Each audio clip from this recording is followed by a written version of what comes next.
Okay, Yossi, you have prepared some stuff for us to see today. As opposed to having a PowerPoint presentation, you wanted to talk us through some stuff. Exactly. Thank you. Instead of me trying to convince you that I'm very smart, or put some very fancy PowerPoint presentations that are complex but simple, we did something totally different. We briefed our agency network in Africa to give us 3-minute documentaries on a very single-minded brief. And the brief is storytelling in the digital space, but with an edge, and the edge is tell us how it changed lives or contributes to communities or sink into culture. So the use of digital platforms in relation to really going forward, and how does it work with the culture. So we got lots of stuff. I've chosen 4 pieces, and we will go through these 4 pieces in a sec. So tell us, our first one, I believe, is from Namibia. Yes. Should we take a look? Yes, before we're going there. Yeah. Namibia, a very famous artist that talks about social network and culture. It's a bit controversial, but nevertheless, fantastic. Let's take a look. It's the same energy human beings used to have, but now it's used into machine. I'm not really a person who likes to spend more time on that than spend time to do creativity work. I more experience my time of doing with my hands and my mind. Yeah, but if they could use it, those social media, in a good way to educate our people and as well to educate the next generation in a positive way. How we approach it is the most important things, but nowadays the approach is not good. So unless we use it in a way of, as I told in the beginning, to educate ourselves, to educate our cultures, to educate our young people, that we fail to educate around the fire. So maybe that must become our fire. Social media to me is maybe also to liberate ourselves from our mentality, slaves mentality, colonial mentality, and all this cultural mentality. The young people of today maybe must use that tool so that we can have also cultural independence. That's not yet there. My culture, something that you don't see is spirituality, or mbepo in my language. So to me, if I was the one created that Twitter or that cell phone, my people as an African people, they'll say I'm a witchcraft. You know, but they forget that we as Africans, that's our scientific. It's not witchcraft, it's a gift and a talent. So I look at that and see my picture going the other side, and I'm talking to somebody very far. I think the European or the Western people or the Asian people were too wiser and very creative to create that spiritual powers that they have been given to their ancestors and their Father, the Almighty, to become part of the equipments that they are using. So scientifically, that's the spirit that they use with the machines to capture you.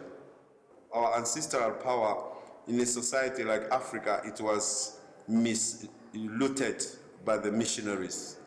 They came to kill it so that we hate ourselves, that power is a negative satanism. It's not satanism. You find human with their own cultures, just respect their norms and values. So to me also, that's why I respect those people who make their Twitter, that's their values. They know how they communicate. There's a certain level that they go to come up with that idea. You must remember the child who did that, born with nothing.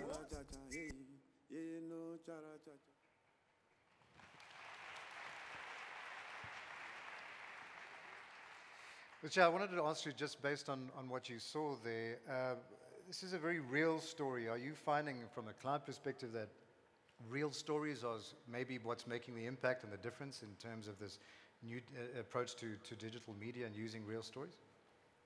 Yes, I do. I find that real stories and things that matter are what resonate to our consumers all the time. So I think the realer and more authentic we are as brands in understanding what their stories are, the more connection we get. Great, okay. Yossi, you want to talk us through the second one that you want to show us? Yes, the second one is coming from Lusaka. two young guys. One does street dance and the other one does skateboarding.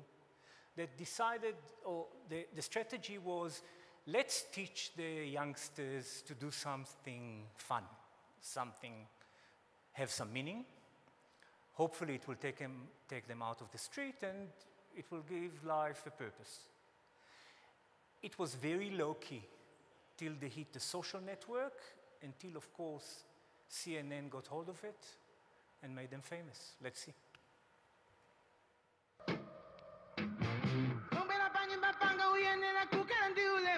Lusaka, a fast-progressing metropolis and capital city of Zambia, is home to diverse cultures, tribes, ethnicities, and languages. It's a city deemed by many as the hustler's abode, and right here is where our story is told. Street culture is a platform that unveils underground talent. Street culture is an urban movement that gives a platform to talents that are not so mainstream in Zambia. People are a product of their environment, and that's what Zambian kids have been until we had the digital age, access to internet. So now the internet has broadened the environment, and now young people are able to be more than just what's around here in Zambia. This is the story of two fellas with two different passions. One a skater and the other a dancer. This is the story of street culture's ambition that created a never-before-existing industry in Zambia from the ground up. How we met is, I've always loved watching skating, and Elijah was a skater, and at that time I found he got interested in breakdancing, and that's what I do. So I started teaching them how to breakdance, and he just started introducing me to more people that did skating. And it's been a struggle because we had to learn to be businessmen. All we wanted was to create a platform for young people with talent. But it got to a point we realized that if you don't have money, you can't help the people that you want to help. We had to become entrepreneurs and learn entrepreneurship. And that's really, it's very hard to do for a young person in Zambia because there aren't that many places. Once they stirred up an appetite among a good number of youth in their circles, their grind got these lads' young minds in a bind. What started out as all fun and games turned the youth culture in Lusaka upside down. This didn't slow these young blokes down. For them, it simply meant it was time to switch up the hustle mode. Their quest to call in the big guns for support proved not to be such an easy feat. Evidently, without much public demand, their product could never make an easy sell. It was straight and simple. In order to score even one corporate sponsor, they needed to start getting numbers, numbers they were determined to get. Through workshops and classes, posting videos online, they tried to get more and more people interested in their events. In order to keep and stay in touch with their growing membership, they created an open group on Facebook. We're able to meet and talk with the entire team and just plan and prepare. We run our entire organization off a Facebook page, off WhatsApp groups and broadcasted messages, sitting there WhatsApping each other and making amazing things happen. But little did they know that their bigger success was yet to come through their online hustles. I got a call from CNN and I was so shocked that they had seen some of my stuff from the videos of stuff that we had done, and they asked me to be part of Inside Africa. I was like, what? CNN? You mean like everybody in the world can see this? No way. I couldn't believe it until it was out. I told like every single one of my relatives. As their online presence and popularity grew, they finally got a break. Street culture had created a frenzy that not even the corporates could ignore. It was not long before advertisements and corporate gigs would start integrating some street culture elements whenever they wanted to appeal to the young people, quite often incorporating street culture's social media magnets of such likes as Saidi Lungu, a skater and once street culture skateboarding champion, now seen on massive billboards around the country for smartphone advertisement campaigns targeted at the young and trendy. What's more is the overwhelming support that followed soon after, not only locally, but also from similar groups abroad. This time, their online hustle birthed even more opportunities, creating a niche market for skateboards and accessories, urban hip-hop styled apparel, and street culture branded merchandise within their online group members. Currently, their group members stands at over 14,000 boys and girls around the country, and their events are attended by at least 2,000 people in Lusaka alone each quarter. With such success, street culture's online hustle can only spawn even bigger success. Sure. So, Brent, I want to come to you. So how is the digital affecting our world? To me, I mean, watching that it's quite clearly young, it's empowered. What is your take on how it's impacting on things? Yeah, I mean, I think if you take that as a snapshot and then look at how it represents a South African demographic, I think they're empowered, entrepreneurial, and can-do. They're always on, always connected. And I think, importantly, they're young. If you look at South Africa, I mean, 60% of our population is under the age of 34. 30% is between the ages of 15 and 34, millennials. And, you know, that's, you know, when you look at us millennials, we're, it's not that funny. You know, I think that you've got individuals who are socially aware, always connected, skeptical about institutions and brand messages. And that really affects how we as brands and agencies have to start talking. And I think it's important that we start tapping into the youth market, because if, you know, when I look at my clients, most of their customers, their consumption segment is older, but their influencer segment is younger. So it's a very important part of where we need to start talking and having that brand conversation. And we need to start learning how to adapt to speak into that segment. Thank you, Brent. Can we want to move to the next movie? Can we watch the Kenyan one? Can we go straight to it? I'll give you some context. Kenya, Nairobi, my favorite. Distributing books for schools is a challenge. It's a challenge in South Africa, it's a challenge in Kenya, and the end result is that books are not delivered. So these guys just took all books, school books, and digitized them, put them into an app, and allowed the communities to download school books and be free. Now, the way the agency in Kenya done this next documentary is going back to the need without showing you the app, because there is no real need for that. So let's look.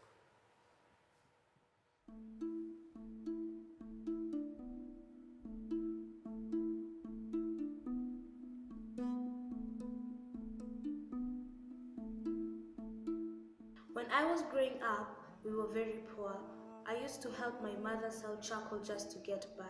There were kids whose parents could afford to buy them a uniform and textbook. And there were kids like me. If you had the textbooks, you were allowed to attend class. If you didn't, you were told to go sweep the halls or clean the toilets. My sister had one textbook, maths. She got pretty good at maths. I had no textbooks. I got great good at cleaning the toilets. The number of children in Kenya without school places may have dropped in recent years, but the flood of new pupils have overwhelmed state schools, which were already underfunded and poorly managed. And many children still can't even afford basic textbooks. But a local start-up, Elimu Education in Swahili, aims to judge that.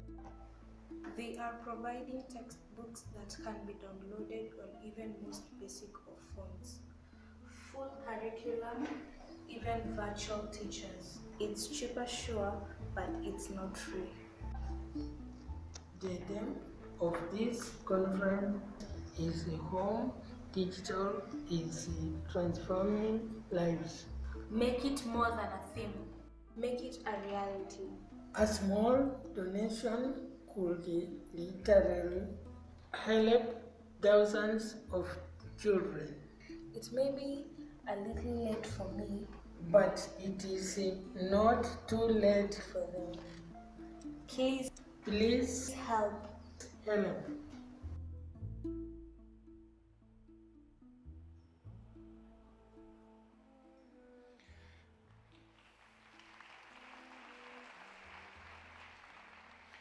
Lucia, I'd like to come to you just in terms of social upliftment, the possibilities of democratization of digital.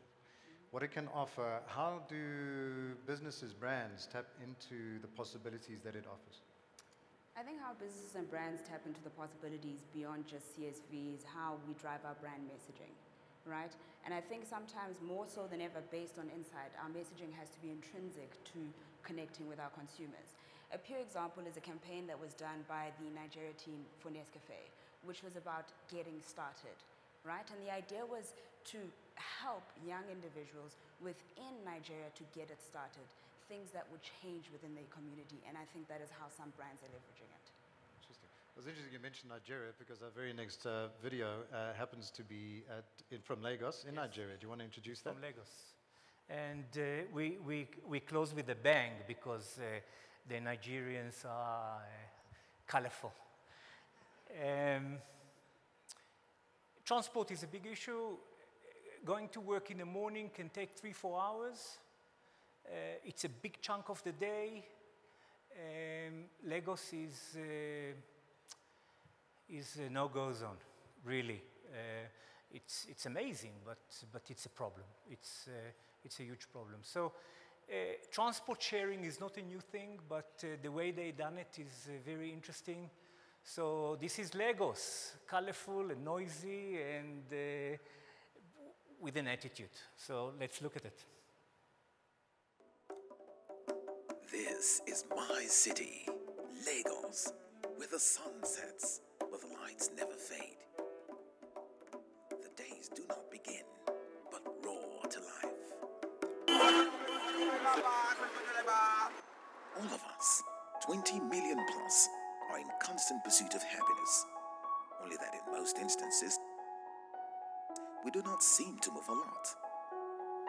With an estimated 2 million vehicles traveling on up to 100 major roads per day, 3 billion productive hours are lost each year to traffic congestion. In monetary terms, that's $1 billion, an amount experts say can provide 250 million gallons of water every year, enough to meet the demand of 10 million people. With this information, I began to think of a possible solution to the traffic problem in my city, Lagos. By getting more people to share a vehicle, the number of cars on the road will be greatly reduced, ultimately reducing traffic congestion and its socio-economic effects in Lagos. That's my idea. Carpooling. The logic is, if every 4 people who ply the same route to work travel in 1 instead of 4 cars, there will be a 75% reduction in the number of vehicles on our roads. This would make rush hour a lot easier on all of us. Teaming up with Co-Creation Hub, a company that seeks to support new solutions to social problems in Nigeria, we refined the idea and built a web app focusing on design, user experience, security, and content. Here is introducing Jekalo. Officially launched in May 2015, Jekalo, coined from Yoruba, the indigenous language of Lagos, translates to "Let's go." Here's how it works.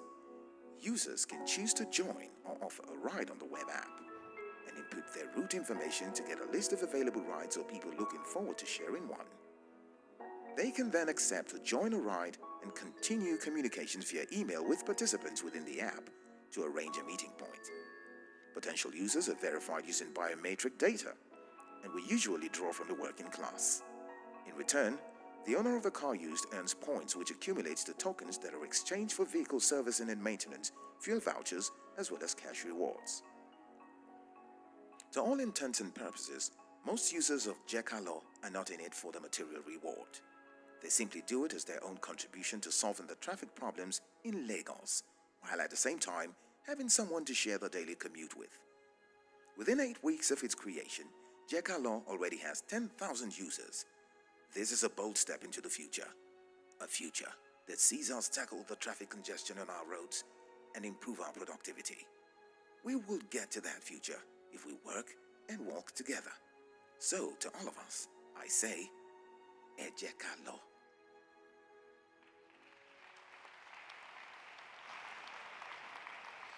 So Brent, we've seen a wide variety of things that digital can touch in our lives. I mean, what would you say is the major shifts in the time that you've been at in terms of digital, from traditional to digital? So I think the key thing is, especially if you look at, as I said before, that connected, always on, really demanding market, is that first of all, you need to be authentic. You need to be real time. You need to be in multiple platforms. And as brands and marketers, we have to be able to do that at scale, which is not easy to do. And I think that's the fundamental shift. When you look at, traditionally, we've worked in a very linear fashion, strat, creative, execution. We don't have that luxury anymore. It's much more about a much more organic process that's co-created with our clients. And I think that's been the fundamental shift for me. While we're on the subject of clients, I mean, from your perspective, is that a similar, do you have a similar view? What has shifted for you from a client perspective? What shifted from a client perspective is that we kind of have transformed from a more fluid way of working, like he's mentioned. But also what I've been pondering on is the fact that they're no longer just suppliers or agencies, but are partners. That's really what's going on here, and it's about breaking the silos between what we call above the line, below the line, and through the line. It's all just one common story that we need to tell, because we work as brand builders together to deliver an objective. So how do we go about tearing down those old silos, kind of getting everybody to co-create? Yossi. Unfortunately, the world is not perfect. So the silos exist. We traditionally talk about above-the-line advertising and digital, and I know that Jason wants to change the world, but it's not so easy. We need to, I look at the client and I always think to myself, it's a client role, to be honest. Because if we have to break these silos ourselves, I'm not sure how successful we're going to be. Well, then let's pose the question, how would you, if that's the challenge, do you see it as the client's responsibility?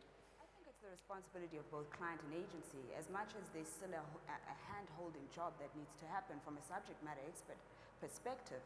I think it's a dual role. It's like we go into a relationship and there's only one person loving the one person. It doesn't really work. So it's really about client and agency love, you know, to work together. I think that what Gordon said is absolutely right. It's one thing. Forget about the definition. We have a client, we have target markets, we segmented it properly, we know how to reach them. How we do it, if it's an outdoor, or a printed, or radio commercial, or a fantastic e-commerce initiative, it doesn't matter. It's one block, and we just need to let go. Our egos hurt, but this is life. But I mean, if it's client-driven, like you said earlier, let's assuming that we can create those partnerships. I mean, what do they look like? Because there is a hierarchy involved. I mean, you're paying, and you're doing the work. So how does one get around those ego issues in terms of being able to say, well, this is a real partnership and not just a kind of a play kind of like partnership in which there's no hierarchies are involved? That's a very good question. I think first of all, it's not everything immediately. I think it's a journey. So, you know, you can't just throw out the old and introduce the new. I think it's about identifying opportunities within our current engagements to say, where do we need to be more nimble? Let's pilot, let's experiment. It does require trust. You know, if you're going to expose your client to ideas early on in the process, you need to know that they're not going to judge it prematurely without, you know, a big keynote presentation. At the same time, you need to, as an agency, not be precious and insecure to be able to work together to actually co-create. So I think that would go a long way, and we're starting to see pockets of that, and I think that's starting to work within our agency, and over time, I think it'll mature into that trust relationship. And also think agencies need to step up. You know, I think we also need to make sure that we have the right level of individual that understands our clients. And, you know, there's such amazing talent, but it's very important that that talent applies their minds and wakes up in the morning thinking about our clients' businesses, and I think that's really key, and that's where that trust starts developing. So there's one last thing you'd like to leave everybody with before we close off. What would that be? Lucia, we'll start with you. The one last thing I'd like to leave with is that we must still understand that the power of the story really matters at the end of the day, is that the power of the story carries through regardless of the platform. we need to be authentic, we need to be real, and that is the best way to connect. Yossi? I think I agree. I think it's first. I think it's work in progress. To what Brent said, it's not going to happen tomorrow, but it will happen. It will be. I think the power of a single idea that is very crisp, the storytelling idea that everybody just gathers around and just makes it the hero within target market and products and offerings, and dropping our egos and our silos. I think we will get to a better space. I hope to be here next year and say I was wrong, it happened. Brent? Can I talk about two things? Sure. So I think the first thing is it's not a digital channel, I think it's a digital world, and the sooner we start thinking about that, the easier our marketing and comms are going to get. And I think the second thing for me, again, as I mentioned earlier, it's about authentic, real-time, at scale. How do we build that in our organizations? Because without that, we're always going to, we're going to lose that level of authenticity. Cool. Brent, Yossi, Lucia, thank you very much. Thank you. Thank you.